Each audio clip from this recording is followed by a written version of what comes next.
Hey, what's up everyone? Morey Croson here, and we have a brand new breakdown for you today. It's going to be on Jaylen Slade, the high school sprinter from IMG Academy. I love doing these breakdowns just because it's always fun to see some of the up-and-coming talent that we have here in the United States. So Jaylen Slade is definitely amongst those top sprinters right now in anybody under 18. He's actually only 17. As always, if you like the information, go ahead and click that thumbs up down below. Subscribe to the channel if you haven't already. And if you have any questions, comments, or anything like that, go ahead and leave those down in the comments down below. We'll hop in the video right now.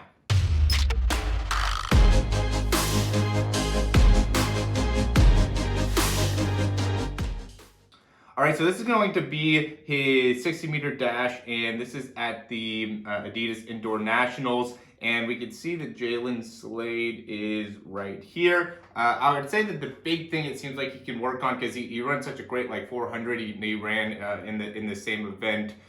He ran the 400, I want to say 46 seconds, very easy looking 46 seconds. That's after he ran all these 60s as well. So he could, but I would say he definitely can improve his start, which just shows how much of an improvement he could see in his times, right? Because we could see the first step if we compare, lane 4 and lane 5 in, kind of the body position and the alignment, right? I really like how he's coming out here in lane 5 with that toe really far up, and notice how he's one of the first guys to get the foot down, right? In comparison to Jaylen Slade, where he ends up being, amongst everybody else that kind of gets the foot down, right? And he's a little bit taller, has a little bit more of a, stiffness within the hips, right? But we can see that really ends up impacting his ability to get out. He's really upright. His head's a lot taller than a lot of the guys. And I know, some of the things we talk about is being able to get the spine up, and that keeping your spine down is not necessarily a great indication of a great start.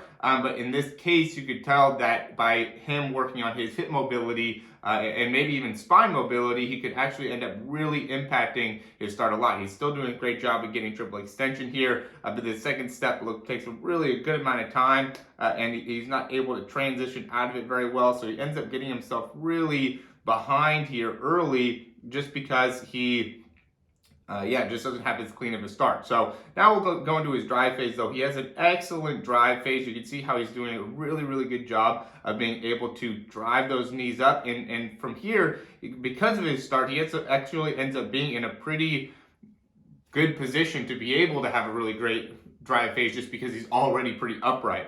And I'd almost say he even drops a little bit down as he's going to be able to try to get his start going more, right? So you can see how his spine actually starts to lean forward a little bit, right? He's pretty upright here, and then he gets into his drive phase. You can see how he changes his body position, right? He's upright, and then he tries to go down again to be able to get into his drive position. So being able to just get into this position, I think, will really help him out. And it's important for you guys to recognize what is the spine position that you're in when you're into your drive phase. I talk about this a lot. I think the biggest thing that athletes have is, biggest issue athletes have with achieving top speed and really being able to improve their sprinting mechanics is being able to work through that drive phase, right? There's a lot of kids or a lot of athletes that are really good with their starts, and there's a lot of athletes that are good when they get into their top end speed and the mechanics of their top speed, but they just don't work the proper mechanics of their drive phase, which really impacts their top end speed capabilities, right? So now that he's in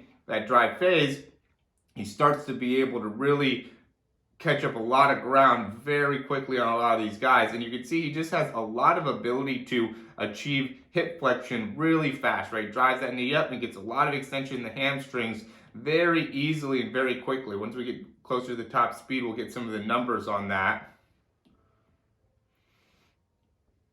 Turning out a little bit with his feet, looks like, but at top speed, still not touching the ground yet there. So let's say he's touching the ground at 75, 93, 75. Off the ground by 82, right? So he's very quick, 0.07 foot contact time.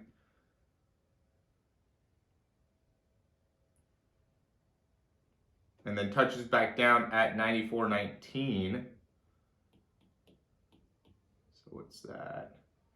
18.37 is his transition time, right? So he spends a good amount of time with his foot off the ground. It's not necessarily a bad thing just because he picks up so much ground. He's about 6'1", but you can see that he's really long in his legs. If we compare, the two athletes here, you can tell how much longer he is in his legs and how much that really impacts his ability to be a lot more upright as he's going.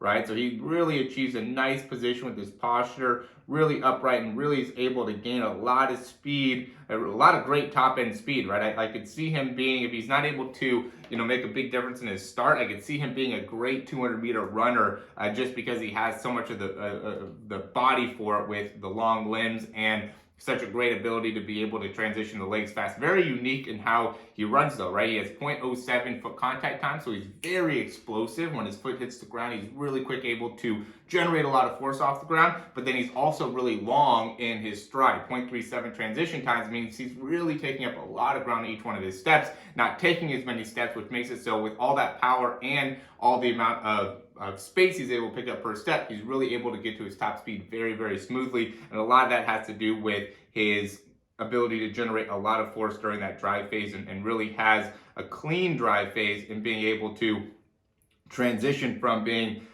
forward with that spine into a great top end speed position, which really helps him being able to maximize his sprint. All right. So as always, guys, thanks for watching the video. If you guys have any questions, we'll be happy to answer them down below. I would also recommend you guys checking out the description, seeing if you want to get a breakdown similar to this. Right now, we have a great option available for you where you can get, for $97, you get unlimited breakdowns for a month. You also get access to a 4-week program that will give you different exercises, workouts, things that will help you in really perfecting your sprint. Big thing is going to be the breakdown. Just seeing this type of analysis done for yourself is going to really help you in understanding where you could work on your start, where you could work on your transition, where you could work on your top end speed, and what would be some of the key things to be able to work on within that. Usually when you guys send in the videos, we get a back view, a side view, and a front view. So we have a variety of different areas that we can, and views that we can be able to really hone in on your mechanics to make sure we're able to get the most out of the breakdown. And so again, $97 really makes a big difference in your overall sprinting. I really want you guys to be part of my next great testimonial. I'm really trying to build up as many athletes as I can right now that are able to see amazing results. So I'm not going to have this available always. I just want to see